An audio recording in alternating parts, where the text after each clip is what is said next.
5:18 at KPL, just a little bit earlier than planned, John, but I just got lucky on the phone, I guess. Colonel Rob Maness is joining us today. How are you doing today, Colonel? I'm doing great. It's good to be back on with you guys. Well, it's good to have you on, and I know you're out there doing the campaign route, and we saw this thing come up about the Saudi Arabians, 28 pages and $750 million, just kind of rang my bell, and I thought it'd be a great time to talk to you. You were in the Pentagon on 9/11, and you went through some of that horror, and now the Saudi Arabians just seem like they want to cover up some of their own tracks. Well, the more appalling thing is that it appears that the politicians in Washington also want to cover up their tracks for them to maintain a political relationship when we need to be having a full understanding of who our enemies are and who our friends are after 16 years of war. And we should have had that visibility from the very beginning. So I've called for the release of the 28 pages unredacted, and for any other redactions to be taken out of the 9/11 Commission. Wow. The 9/11 Commission papers, they're planning to withhold, like you said, because of Congress, 28 pages. And purportedly, lawmakers were told during a trip to Washington, Saudi Arabia would be forced to sell as much as $750 billion in Treasury securities and other financial assets. And the legislation could become law, and U.S. courts would then freeze assets. But it's like $750 billion they're threatening us. I think this country's going to hell in a handbasket. That's right. We've left ourselves open to be threatened, and through our friendship with them, which has not all been bad, we should be able to have a good enough relationship working. We can work out the issues. Yeah. But it's not looking like it's heading in that direction, to be honest with you. Well, John's got a question for you. Yeah, we appreciate you being on, as always, again, Colonel Maness. I guess my question is what are we anticipating to find here? I mean, throughout the report that was issued on the 9/11 Commission report, there was a lot of things that already pointed to the Saudis having their hands, up to their knuckles in this whole thing. 15 of the 19 hijackers were from Saudi Arabia. I mean, what would be more of a smoking gun than the gun we've got? Well, what I'm hearing is that there is likely to be direct evidence that Saudi Arabian officials in various consulates, like out in San Francisco, actually had direct contact with the 9/11 hijackers and provided them resources, whether it be lodging, equipment, or access to training for flying airplanes, or access to identification that wouldn't get them caught. And that's a whole different ball game than the soft type of information that we've heard before. So if that is the case, now the Saudi government is run by the royal family, and it's a huge government. And some of those family members are obviously going to be Wahhabists, which is the sect that's the most rabid of all Islamic jihadists that run the madrasas in Pakistan and places like that. Now, some of those folks are going to be in that government, so it's not necessarily what I'm saying. It's not necessarily that I think the government itself might have been directly involved, but obviously people in the government sound like they were involved and directly led to those hijackers getting on those airplanes and attacking those targets. Well, Colonel Maness, like John said, with 15 of them coming from Saudi Arabia, it just seems like somebody there in the government should have known what was going on.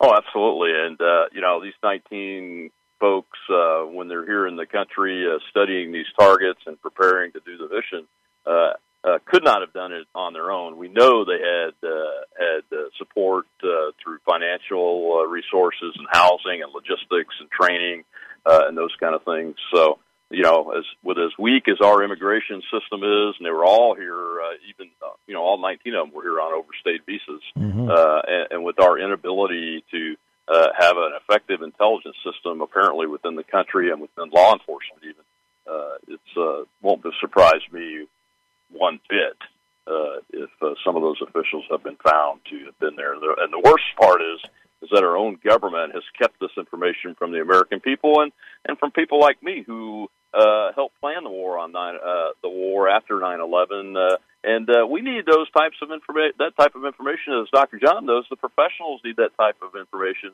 so that we know who the real enemy is and how it's made up and where they are and and how to target them, whether it be through kinetic means or financial means or informational means or intelligence means or economics means. We've got to be able to do that. And without all the pieces to the puzzle, even the best planners in the Pentagon and at CENTCOM couldn't have planned an adequate war to end it quickly and with as least the loss of life as possible under those conditions. So it's really sad and unfortunate. I'm very disappointed in my own party's president and his administration for having kept it out of the public light so far, and I'm really disappointed in President Obama, who is supposedly this big civil libertarian and one that loves transparency and all that, and to protect a political relationship, solely a political relationship, by overclassifying these pages, I think is appalling, and it really is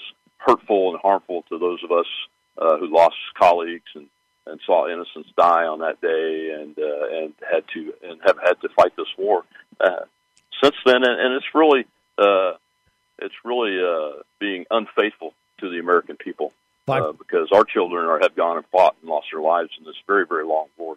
524 KPEL, Colonel Rob Maness is our guest. John Sutherland has a question for him. Yeah, I guess one of the things that has come out, there was a quote today saying that the Saudis, now get this, the Saudis have, quote, long said they would welcome the declassification of the 28 pages because it would allow them to respond to any allegation that is clear and credible. Do you honestly think the Saudi Arabian government is looking forward to these 28 pages being released? Well, they're politics too, and the spin is everything, as we all know in this game. But unfortunately, it's not a game. This is life and death, and they obviously are feeling threatened by what's in the 28 pages, and they've put the spin machine on full blast there, and they are going to try to make it sound like they were anticipating it, and they wanted it to be out, and they wanted to be transparent, because they value their relationship with us. I dare say the threats that they're making are not serious threats, because their relationship with us is as important, more important really to them than ours is with them at this point, especially since we've been able to really increase our oil and gas production. You know, one of the things that I have been tracking for a while, there was some legislation going through the U.S. Senate that was looking at busting this policy that we've had in place, I guess, since mid-'70s, 1976, I believe, is when it was initially passed, that gives foreign governments immunity from citizen lawsuits when they are sponsors of terrorist actions. And I wonder if this would be something that could, clear the way for busting that policy. Because, look, if the Saudi Arabian government was behind to a certain extent or provided cover for those hijackers on 9/11, I think the families of the victims of 9/11 certainly should be able to challenge that government in court and get some level of restitution. Yeah, I completely agree, John, and I would support any bill that's already in existence or write my own bill that would make that viable option for the families of the 9/11 victims, because they deserve that.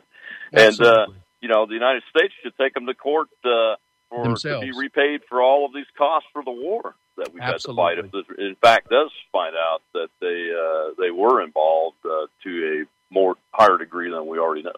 Yeah, thank you. Colonel Rob Maness has been our guest today. Yep, Colonel, thanks for joining us, so much, and we appreciate your input. Always great to get it from the intelligence side of the Pentagon. The experts, really. Thank you very much. Thanks, guys. All right, bye-bye. It is 5:27 at KPEL. Always good to have the Colonel on. Absolutely. He's told us before about how he was at the Pentagon on 9/11. That is it's a harrowing story. Very, very harrowing story. All right, John and I will be back. We've got more coming up on Go Acadiana. I hope you'll stick around. Todd Starnes is coming up shortly.